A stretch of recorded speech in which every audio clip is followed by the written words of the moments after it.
சொல்லுவாங்க பழமொழி, எரியத்த புடுங்கன்னா தானா அடங்கும்னு. அந்த வகையில தான் இன்னைக்கு நரேந்திர மோடி அவர்கள் நடவடிக்கை எடுத்துக்கொண்டிருக்கின்றார். அதனுடைய விளைவு இன்றைக்கு பாகிஸ்தானில் வெளிப்பட்டு கொண்டிருக்கிறது. நிச்சயமாக பதிலடியும் இருக்கும்.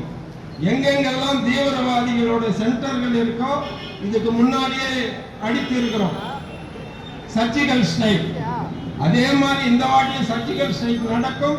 அதற்கு முன்னால் என்னென்ன நடவடிக்கை, இன்றைக்கு அங்க இருக்கிற மக்களுக்கு மருந்து மாத்திரைகளோடு கிடைக்காம அவஸ்தைப்பட்டு இருக்கான். குடிக்கிறதுக்கு தண்ணி இல்லை.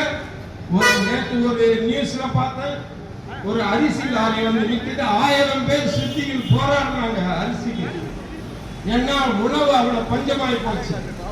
ஆனா அந்த தீவிரவாதிகளுக்கு அதெல்லாம் கவலை கிடையாது. துப்பாக்கி எடுத்து சுட்டுக்கினே இருக்கணும். அவங்க எங்கேயுமே குண்டு வைக்கிறதுக்கு இடம் இல்லைன்னா அவன் நாட்டிலே குண்டு வைப்பான்.